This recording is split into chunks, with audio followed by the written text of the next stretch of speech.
আসসালামু আলাইকুম। আশা করি সকলে ভালো আছেন। এই সেশন ভিডিও থেকে আপনাদের দেখানো হবে কিভাবে সঠিক নিয়মে একটা প্রোডাক্ট আপলোড করবেন।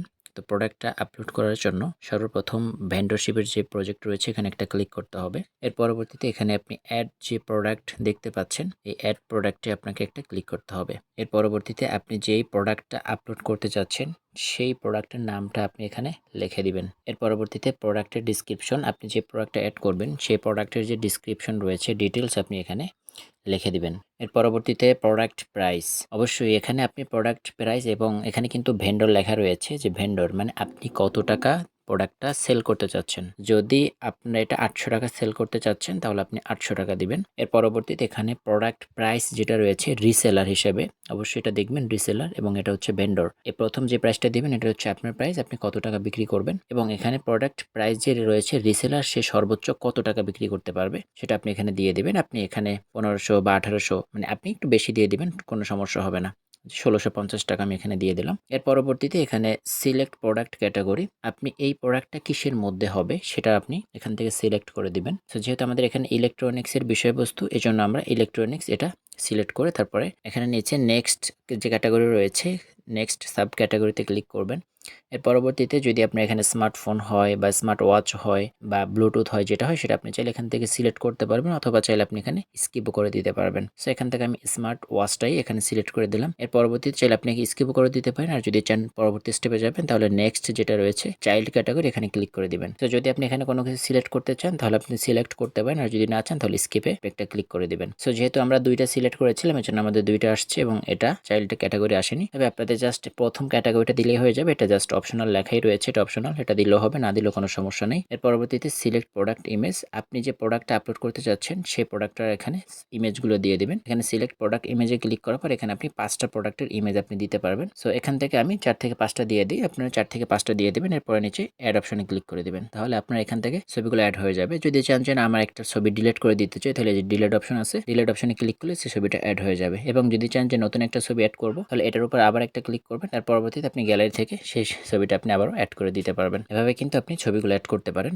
এর পরবর্তীতে প্রোডাক্টের কালার, এখানে আপনার আসলে যে প্রোডাক্টটা রয়েছে প্রোডাক্টের কি কালার রয়েছে সে কালারটা আপনি এখানে লিখে দিবেন। কিভাবে লিখে দিবেন, আপনি অবশ্যই এখানে ইংলিশে লিখে দিলে বেশি ভালো হয়। ব্ল্যাকটা লিখে দিবেন। এর পরবর্তীতে আপনি এখানে একটা কমা দিবেন, কমা দিয়ে এরপরে আপনি এখানে গোল্ড লিখে দিবেন, মানে আপনার যেই কালার রয়েছে অবশ্যই সেই কালারটা আপনি এখানে লিখে দিবেন। এর পরবর্তীতে আপনি এখানে হোয়াইট লিখে দিতে পারেন। এভাবে কিন্তু আপনার যে প্রোডাক্টের যে কালারগুলো আছে সেই কালারগুলো আপনি এভাবে ঠিক এভাবে লিখে দিবেন। পরবর্তীতে এখানে প্রোডাক্টের সাইজ, আপনি এখানে প্রোডাক্টের সাইজ আপনি লিখে দিবেন, এবং প্রোডাক্টের সাইজ আপনি এখানে চাইলে লিখে দিতে পারেন যে কোনো সাইজের। যদি অন্যান্য কোনো প্রোডাক্ট হয়, এক্সাম্পল যদি কোনো কাপড় আপলোড করতে চান তাহলে সেখানে অবশ্যই আপনাকে এক্সেল, তারপরে হচ্ছে শুধু এম, তারপর কমা দিয়ে আপনার হচ্ছে এল, তারপরে হচ্ছে এখানে এক্সএস এল, অবশ্যই কমা দিয়ে আপনি এখানে প্রত্যেকটা প্রোডাক্টের সাইজ আপনি এখানে বলে দিবেন।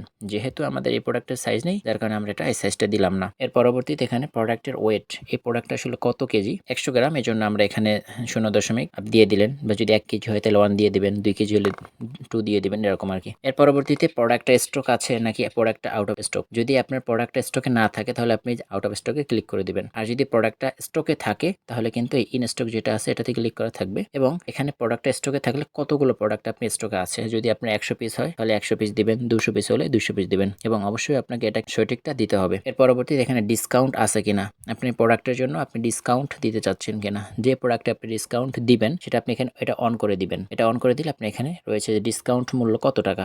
যেহেতু আমাদের প্রোডাক্টের প্রাইস দিয়েছিলাম 800 টাকা, সো আমরা যদি প্রোডাক্টটা ডিসকাউন্ট দিতে চাই, ডিসকাউন্ট ধরেন 750 টাকা দিচ্ছি, আমাদের প্রোডাক্টের ডিসকাউন্ট মূল্য 750 টাকা দিয়ে দেবো। যখন আপনার প্রোডাক্টটা ডিসকাউন্ট আবার উঠে যাবে তখন আপনি আবার প্রোডাক্টটা এখান থেকে অফ করে দিতে পারবেন এডিট অপশনে গিয়ে, ওটা আমরা দেখিয়ে দিব পরবর্তীতে। প্রোডাক্টের ডিসকাউন্ট যদি না থাকে তাহলে আপনি এটা অফ করে দিবেন। এর পরবর্তীতে এখানে ডেলিভারির সময় আপনি কতদিন, এখানে আপনি 2 থেকে 3 দিন অথবা 3 থেকে 5 দিন এভাবে আপনি দিয়ে দিতে পারেন। এর পরবর্তীতে সময় মতো ডেলিভারি, এটা হচ্ছে আপনি সময় মতো 100% আপনি দিয়ে দিতে পারেন, যে আমাদের এটা 100% সময় মতো ডেলিভারি হবে। এর পরবর্তীতে এখানে ডেলিভারি চার্জ, এটা কিন্তু অত্যন্ত গুরুত্বপূর্ণ। ডেলিভারি চার্জ এটা কিন্তু অবশ্যই আপনাকে অন করে দিতে হবে। অন করে দিয়ে এর পরবর্তীতে এখানে লেখা রয়েছে সব জায়গায় একই নাকি জায়গা ভেদে আপনাকে আলাদা আলাদা নিতে হবে। তো অবশ্যই জায়গা ভেদে আলাদা আলাদা আপনাদেরকে অ্যাড করতে হবে, সেই জন্য জায়গা ভেদে আলাদা আলাদা আপনি অ্যাড করবেন, এবং এখানে যে প্লাস চিহ্নটা আছে এই প্লাস চিহ্নটা ক্লিক করবেন। এর পরবর্তীতে এখানে জায়গার নামটা আপনি লিখবেন এবং এখানে ডেলিভারি চার্জ টাকাটা লিখবেন। যদি ঢাকার মধ্যে হয় তাহলে আপনি ইন ঢাকার মধ্যে দিতে পারেন, যে ঢাকার মধ্যে হলে 80 টাকা এভাবে। এর পরবর্তীতে প্লাস চিহ্নতে ক্লিক করবেন।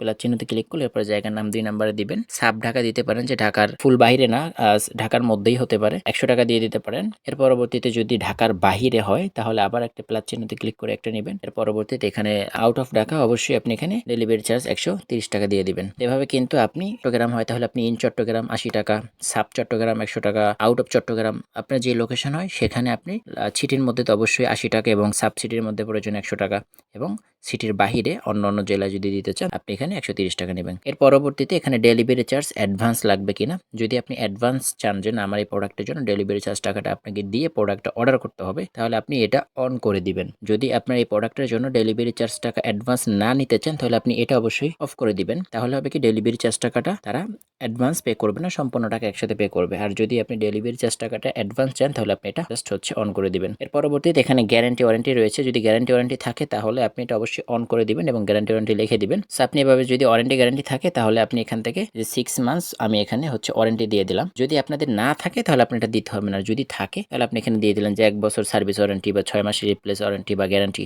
আপনি দিয়ে দিবেন। আর যদি না থাকে কোনো ওয়ারেন্টি গ্যারান্টি তাহলে আপনি এখানে অফ করে রাখবেন। সো এর পরবর্তীতে যে অ্যাড প্রোডাক্ট রয়েছে, অ্যাড প্রোডাক্টের উপরে জাস্ট একটা ক্লিক করে দিবেন। অ্যাড প্রোডাক্টের উপরে ক্লিক করার সাথে সাথে এখানে প্রোডাক্ট আপলোড সাকসেসফুল হয়েছে এবং এই প্রোডাক্টে কিন্তু রিভিউতে থাকবে। সো আমরা এখন এটা কোথায় দেখবো, যে এই প্রোডাক্টটা আমরা কিন্তু একটু স্ক্রল করে এখান থেকে দেখতে পারবো যে প্রোডাক্ট ম্যানেজমেন্ট এখানে ক্লিক করব। এর পরবর্তীতে আমরা এখানে দেখতে পারবো আমরা যে প্রোডাক্টটা অ্যাড করেছি এই প্রোডাক্টটা কিন্তু এই যে এখানে অ্যাড হয়েছে, এবং এই ডিটেলস যখন আমরা ক্লিক করব তখন আমরা এখানে ছবি দেখতে পারবো। এর পরবর্তীতে সবকিছু আমরা এখানে দেখতে পারবো, এবং এটা পরবর্তীতে যখন অ্যাডমিন অ্যাকসেপ্ট করবে তখন কিন্তু এই প্রোডাক্ট অ্যাক্টিভে চলে যাবে। যদি আপনি এখানে কোনো ভুল হয়ে থাকে তাহলে আপনি এখানে এই যে কলম অপশন দেখতে পাচ্ছেন এডিট, এখানে আপনি একটা ক্লিক করবেন। এখানে আপনি সবকিছু আপনি সুন্দর করে আপডেট করে দিতে পারবেন। প্রোডাক্ট প্রাইস, ক্যাটাগরি, ছবি চাইলে আপলোড করতে পারবেন। যে ডেলিভারি, যদি আপনার প্রোডাক্টটা যখন স্টক আউট হয়ে যাবে তখন আপনি আউট অফ স্টক যেটা রয়েছে এটা আপনি ক্লিক করতে পারবেন। ডিসকাউন্ট আপনি আছে না এটা আপনি দিতে পারবেন। এভাবে কিন্তু চাইলে আপনি প্রোডাক্টটা সবকিছু ভাবে দিয়ে নিচে আপডেট প্রোডাক্ট যেটা রয়েছে আপডেট প্রোডাক্টে ক্লিক করলে সেখানে প্রোডাক্টটা চেঞ্জ করা লাগলে তাহলে আপনি এখানে ক্লিক করলে তাহলে কিন্তু প্রোডাক্টটা চেঞ্জ করতে পারবেন। প্রোডাক্টটা যদি চেঞ্জ করেন, প্রোডাক্টটা চেঞ্জ হয়ে গেলে এখানে আপডেট যেটা রয়েছে আপডেট প্রোডাক্টে ক্লিক করলে কিন্তু আপনার প্রোডাক্টটা আপডেট হয়ে যাবে। এই প্রোডাক্টটা যখন রিভিউ থেকে যখন অ্যাডমিন অ্যাপ্রুভ করবে তখন কিন্তু উপরে যে অ্যাক্টিভ দেখতে পাচ্ছেন এই অ্যাক্টিভ অপশনে এখানে ক্লিক করলে কিন্তু অবশ্যই প্রোডাক্টটা আপনি দেখতে পারবেন যে প্রোডাক্ট অ্যাক্টিভ হয়ে গিয়েছে। আপনার যে প্রোডাক্টগুলো অ্যাক্টিভ আছে সেই প্রোডাক্টগুলো যদি আপনি কোনো কিছু পরিবর্তন করতে চান তাহলে ডিটেলসে ক্লিক করবেন। ক্লিক করার পরে এখানে এই যে কলম যে একটা অপশন রয়েছে কলমের অপশনটাতে একটা ক্লিক করবেন। ক্লিক করার পর এই প্রোডাক্টে যদি আপনি নাম চেঞ্জ করতে চান বা কোনো ডিসক্রিপশন চেঞ্জ করতে চান বা কোনো প্রোডাক্টের প্রাইস চেঞ্জ করতে চান, এই প্রোডাক্ট আছে 1200 টাকা, এখন যদি আপনি একটা 1250 টাকা দিতে চান বাড়াই দিতে পারেন, কোনো সমস্যা নেই। এর পরবর্তীতে আপনি ছবি অ্যাড করতে চাইলে অ্যাড করতে পারবেন, এবং এখানে আপনার যদি কালার কোনো না থাকে, এটা যদি না থাকে তাহলে আমরা এটা দিব না। পরবর্তীতে যদি প্রোডাক্ট আউট অফ স্টক হয়ে যায়, যে আউট অফ স্টক যদি প্রোডাক্ট না থাকে তাহলে আপনি এখানে একটা ক্লিক করে দিবেন। এর পরবর্তীতে এখানে কিছু যদি ঠিকঠাক হয়ে যায় তাহলে আপডেট যে প্রোডাক্ট রয়েছে আপডেট প্রোডাক্টের উপরে একটা ক্লিক করে দিবে যে প্রোডাক্ট আপডেট সাকসেসফুল এবং প্রোডাক্টটা কিন্তু আন্ডার রিভিউতে রয়েছে। ঠিক আছে, এটা কিন্তু রিভিউতে থাকবে। এর পরবর্তীতে যখন এই প্রোডাক্টটা রিভিউতে থাকবে তখন কিন্তু এই যে দেখেন এখানে কিন্তু প্রোডাক্টটা রিভিউতে চলে আসছে। এই রিভিউতে থাকলে তখন যখন আবার প্রোডাক্টটা অ্যাডমিন অ্যাপ্রুভ করবে, প্রোডাক্টটা অ্যাপ্রুভ করার সাথে সাথে আবার আপনাদের এখানে অ্যাক্টিভের এখানে চলে আসবে। আশা করি বিষয়টা বুঝতে পেরেছেন যে কিভাবে আপনি প্রোডাক্ট অর্ডার করবেন এবং এই প্রোডাক্টটা আপনি কিভাবে এখান থেকে পরবর্তীতে চাইলে এডিট করতে পারবেন, আপডেট করতে পারবেন। সো পরবর্তী সেশন ভিডিও থেকে আপনারা জানতে পারবেন কেউ যদি আপনাদের এখানে কোনো প্রোডাক্ট অর্ডার করে সেটা আপনি কিভাবে অ্যাকসেপ্ট করবেন, কিভাবে পরবর্তী স্টেপ বাই স্টেপ কিভাবে কাজ করবেন সেই বিষয়টা পরবর্তী সেশন ভিডিওতে আপনাদেরকে দেখানো হবে। ধন্যবাদ সকলকে।